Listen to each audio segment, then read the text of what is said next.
नमस्ते। आज एक बहुत ही छोटा सा टॉपिक है।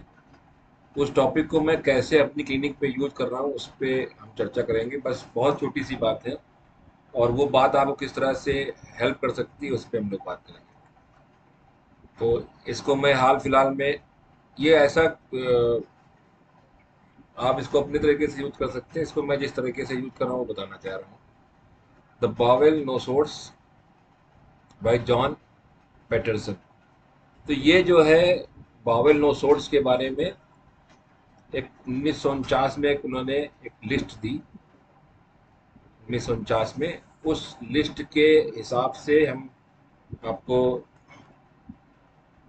कुछ चीज़ें बताना चाह रहे हैं कि इसको मैं क्लिनिक में कैसे यूज करता हूँ। तो जैसे यहाँ पे आप देखेंगे कि यहाँ पे पेटरसन और बैच ने जो एक इसको कुछ लोग बैच पेटरसन रेमडीज भी बोलते हैं, इंटेस्टाइनल नोसोड बोलते हैं।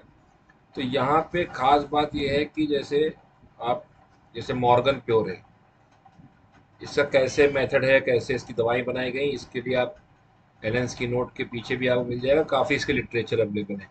लेकिन मैं यहाँ पर इसका प्रैक्टिकल बता रहा हूँ, प्रैक्टिकली इसको मैं कैसे यूज करता हूँ उसके बारे में बात कर रहा हूँ। जैसे मॉर्गन प्योर के साथ आप देखो यहाँ पे एक लिस्ट दी हुई है। Alumina, alumina, baryta carb, calcarea carb, calcarea sulph, carboveg, carbosulph. जैसे फॉर एग्जाम्पल मैं इसको कैसे यूज कर रहा हूँ अभी। जैसे एग्जाम्पल, एक पेशेंट मेरे पास आता है जिसको कोई पेट की संबंधित दिक्कत है या इंटेस्टाइनल प्रॉब्लम है और उसको मैंने सल्फर दे रखी है। सल्फर से इम्प्रूवमेंट है लेकिन केस पूरा क्योर नहीं हो रहा है। उस केस में मैं करता क्या हूँ कि मैं मार्गन प्योर को as a intercurrent use कर लेता हूँ। फिर अगला नेक्स्ट एग्जाम्पल, जैसे अभी एक पेशेंट को मैंने लेगेसिस दी। लेगेसिस देने के बाद उसको इम्प्रूवमेंट बहुत था लेकिन उसके एब्डोमिनल सिम्टम या इंटेस्टाइन सिम्टम में आराम नहीं हो रहा था। तो मैंने उसको क्या किया, मॉर्गन गार्डनर दिया। सेम फिनोमिना आप हर मेडिसिन, क्योंकि यहाँ पर मेडिसिन की अच्छी खासी लिस्ट है। जैसे प्रोटियस है तो प्रोटियस में acid mur, ammonium mur, aurum mur, जितने भी म्यूर हैं, यानी ये जो दवा है ये आपको म्यूर की तरह काम करेगी। यहाँ पे नाइट्रम म्यूर, ये सारे कुछ आ गया।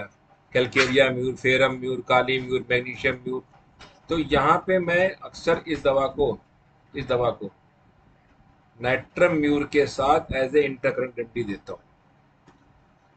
फिर अगली बात, जैसे म्यूटेबल है, जैसे वहाँ पे फेरम फास, काली सल, पल्सटिला।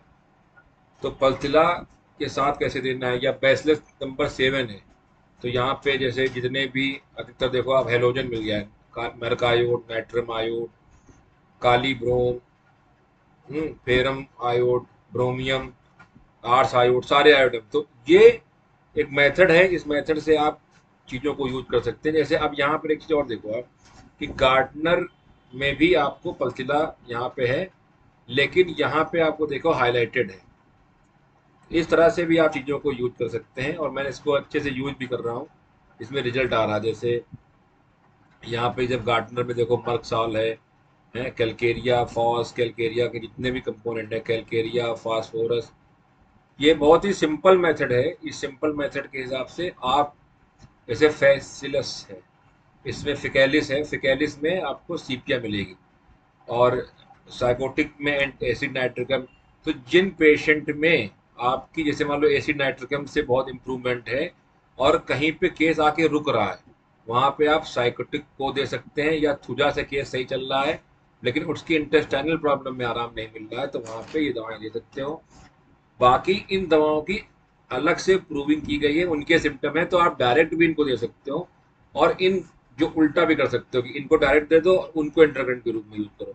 तो आप दोनों मेथड अप्लाई कर सकते हो। इसको अप्लाई करके देखें, ये एक छोटा सा हिंट है और इसको आप अप्लाई करें, बहुत अच्छा रिजल्ट आएगा इसका। Thank you.